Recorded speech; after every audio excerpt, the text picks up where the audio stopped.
నారాయణపేట జిల్లా దామరగిద్ద తండాలో కొడంగల్ ఎత్తిపోతల పథకంపై ప్రజాభిప్రాయ సేకరణ నిర్వహించారు.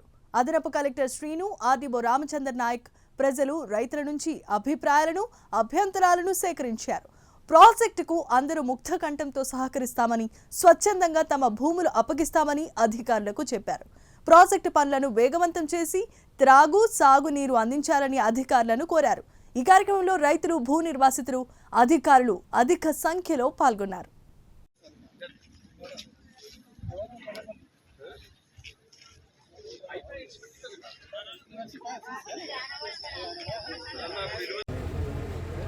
నెక్స్ట్ కొండ నరసింహులు గారు రెడీ ఉండండి. కరపగా లేరా?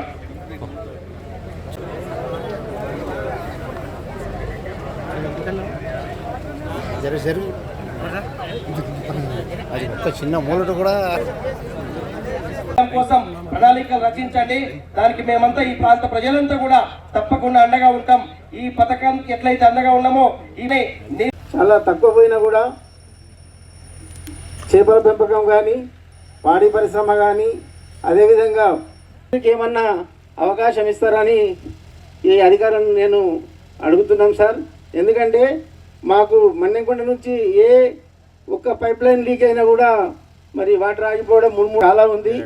దీన్ని దృష్టిలో పెట్టుకొని తప్పకుండా తాగునీరు ఇస్తారని ఆశిస్తూ ఈ ప్రాజెక్టు ద్వారా మా రైతాంగం అంతా కూడా చాలా సంతోషంగా, ఈ గ్రామాలన్నీ కూడా ఎడారిగానే మారిపోతామని అనుకున్నాము. పర్యావరణ గురించి మరి దుమ్ము ధూళి విషయం కూడా చెప్పడం జరిగింది. తీసేటప్పుడు దానికి సంబంధించి కూడా మరి బడ్జెట్ కేటాయించడం జరిగింది. అన్ని విషయాలు ఉలంకషంగా చేయడం జరిగింది. మరి ఈ ప్రాజెక్టు ద్వారా సస్యశ్యామలం అవుతున్నందుకు మన గౌరవ ముఖ్యమంత్రి గారికి, మా మంత్రి గారికి, నారాయణపేట్ ఎమ్మెల్యే గారికి, మక్తల్, కొడంగల్, నారాయణపేట్ లిఫ్ట్ ఇరిగేషన్ పథకమును గాను పర్యావరణ ప్రజాభిప్రాయ సేకరణ తీసుకోవడం జరిగింది. ఈ ప్రజాభిప్రాయ సేకరణలో 28 మంది వక్తలు మాట్లాడడం జరిగింది. ఇదంతా కూడా వీడియో రికార్డు కూడా చేయడం జరిగింది.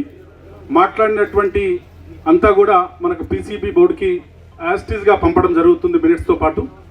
కాబట్టి మాట్లాడినటువంటి వక్తలకి, వచ్చినటువంటి ప్రజాప్రతినిధులకి, అలాగే పోలీస్ అధికారులకి, మీడియా మిత్రులకి, విచ్చేసినటువంటి 7 మండలాల నుంచి వచ్చేసినటువంటి ప్రజలకి, అలాగే 191 మంది మన గ్రామాల నుంచి వచ్చినటువంటి అందరి రైతులకి, అలాగే వివిధ అధికారులకు అందరికీ కూడా నా యొక్క నమస్కారాలు తెలియజేస్తూ ఈ యొక్క ప్రజాభిప్రాయం ముగించినట్టుగా తెలియజేస్తున్నాను. Thank you. సంతోషించే వ్యక్తులలో నేను ఒకరిని. ఈ యొక్క ప్రాజెక్టు కోసం నేను మరియు మా కుటుంబ సభ్యులందరం 6 ఎకరాల కూడా ప్రాజెక్టుకు ఇవ్వడం జరిగింది. ఈ యొక్క ప్రాజెక్టు ద్వారా ఎంతో మేలు జరుగుతుందో కొన్ని అనుమానాలు, తర్వాత అభిప్రాయాలు కూడా ఉన్నాయి ఈ యొక్క ప్రాజెక్టు పైన. ఆ యొక్క ప్రజాభిప్రాయ సేకరణలో ఇవన్నీ లేవనెత్తడానికి ఇక్కడికి రావడం జరిగింది. ఈ ప్రాజెక్టులో కొడంగల్ వరకు కూడా, మక్తల్ నుంచి కొడంగల్ వరకు కూడా ఎలాంటి అభిప్రాయాలు ఉన్నాయో మాకైతే తెలియదు. కాకపోతే ఊట్కూరు గ్రామ ప్రజలకు ఈ యొక్క ప్రాజెక్టు ద్వారా కొన్ని అనుమానాలు ఉన్నాయి. ఇంతవరకు డిపిఆర్ ప్రకటించకపోవడం వల్ల ఊట్కూరు గ్రామము ఈ యొక్క చెరువు కట్ట కిందనే ఉన్నది.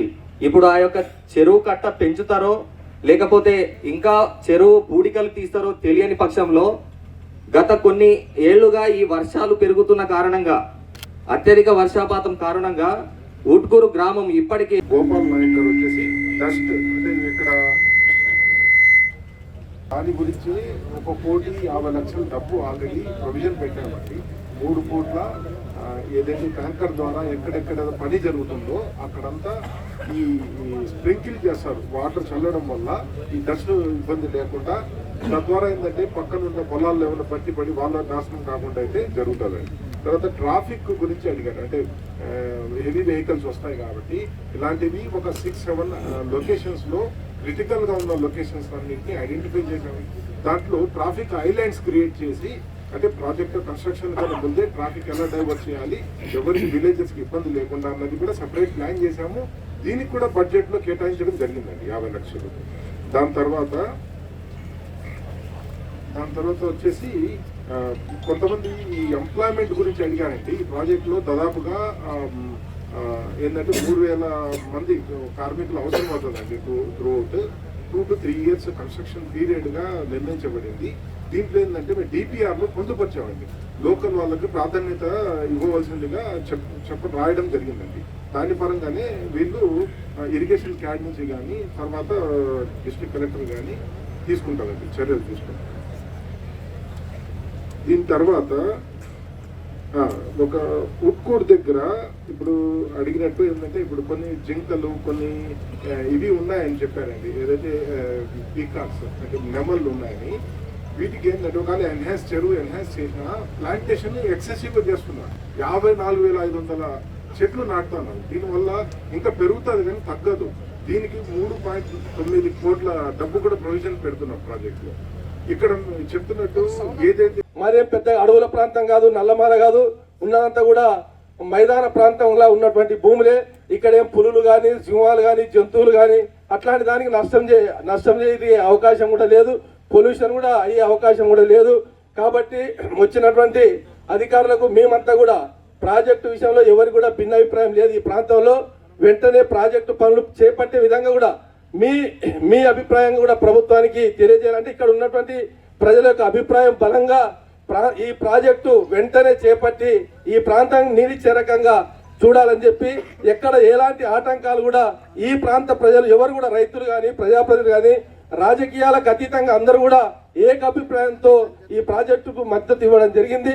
కాబట్టి ఈ ప్రాజెక్టును కూడా త్వరితగతిన వేగవంతంగా పనులు ప్రారంభించాలని చెప్పి ఈ సందర్భంగా కోరుకుంటూ సెలవిస్తున్నాను. చెప్పదలుచుకున్నా రాష్ట్రమంతా నేను మాట్లాడడం లేదు. మన ప్రాంతానికి నారాయణపేట మక్తల్ కోడంగల్ ప్రాంతానికి మాత్రము గత ఉమ్మడి ఆంధ్రప్రదేశ్లో వచ్చిన తర్వాత కూడా మన ప్రాంతానికి ఆ విధంగానే నష్టం వచ్చిందని చెప్పి నాకున్నటువంటి బలమైనటువంటి అభిప్రాయం. ఎందుకంటే 30-40 కిలోమీటర్ దూరంలో ఉన్నటువంటి కృష్ణానది తవ్వుకుంటే కాలువ ద్వారా నీళ్ళు వచ్చే ప్రాంతానికి నీళ్ళు ఇవ్వకుండా శ్రీశైలం బ్యాక్ వాటరు వరద జలాలతో ఈ ప్రాంతానికి నీళ్ళు ఇస్తామని చెప్పడము ఈ ప్రాంతాన్ని మరింత కరువు కాటకాల్లో నెట్టబాడం తప్ప మరొకటి కాదు అని చెప్పి నాకున్నటువంటి అభిప్రాయం. ఈ ప్రాంతానికి ప్రాజెక్టు కోసము చిట్టెం నర్సిరెడ్డి గారి కళ ఏదైతే ఉందో దాని ఆధారంగా జరిగినటువంటి అనేక పోరాటాల ఫలితంగా గతంలో ప్రభుత్వం మారడం వల్ల ఈ ప్రాంతము ఈరోజు పరితనయులు వెంకటేశ్వర రెడ్డి గారు ఇక్కడ ఉన్న చాలా మంది కూడా 30 సంవత్సరాల క్రితం పాదయాత్ర చేయడం జరిగింది. ఈరోజు వస్తుందని ప్రాంత ప్రజలు ఎప్పుడు అనుకోలేదు. కానీ కళ సాఫల్యమైన వేళ ఎన్విరాన్మెంట్ ఇంపాక్ట్ అసెస్మెంట్ చేయడానికి వచ్చిన అధికారులందరూ కూడా ఈ ప్రాంతంలో కొంచెం ఒక 10 నిమిషాలు టైం తీసుకొని కనుక వెళ్తే రాళ్ళు తేలిన భూములు కనబడతాయి. మాకు పర్యావరణం అనే పదాన్ని కూడా మాకు తెలియకుండా అయిపోయింది. కనీసం కంప చెట్లు పెరిగే పరిస్థితి కూడా లేదు ఇక్కడ.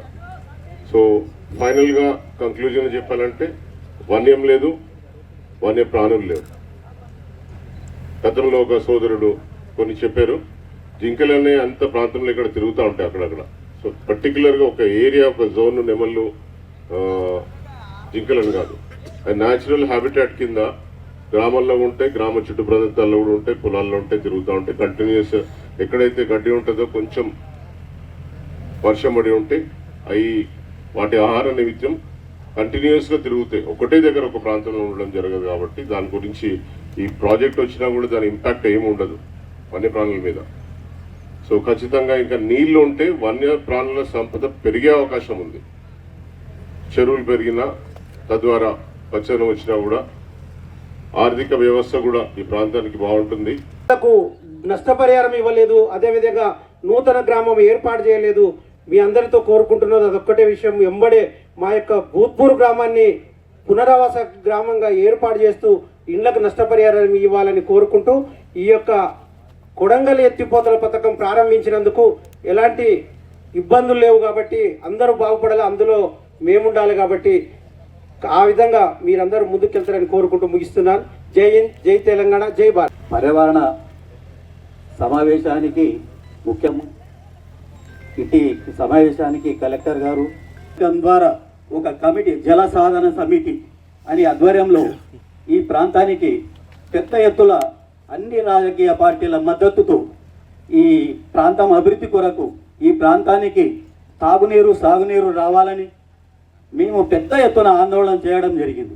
ఈ ప్రాంత రైతులు ముఖ్యంగా ఈ ప్రాంతానికి నీళ్లు లేక గత 75 సంవత్సరాల నుండి స్వతంత్రం వచ్చిన ఈ ప్రాంతం అభివృద్ధికి ఎవ్వరు ఏ రాజకీయ నాయకుడు కూడా ఈ నీరు తీసుకురాలేకపోతున్నాడు. మా పక్కనే కృష్ణానది ఉంది. కృష్ణానదికి కాలి ఒక 30 కిలోమీటర్ల నారాయణపేట ఉంది. ఈ ప్రాంతానికి నీరు రాక ఇక్కడున్న ప్రాంతం వర్షం ఆధారిత పంటని ఈ ప్రాంతం అంతా మెట్ట ప్రాంతం. ఈ మెట్ట ప్రాంతం వర్షం వస్తే పంటలు, వర్షం రాకపోతే కరువు ప్రాంతంగా ఏర్పడుతుంది. ఈ ప్రాంతంలో గత 30-40 సంవత్సరాల వర్షాలు లేక ఈ ప్రాంతం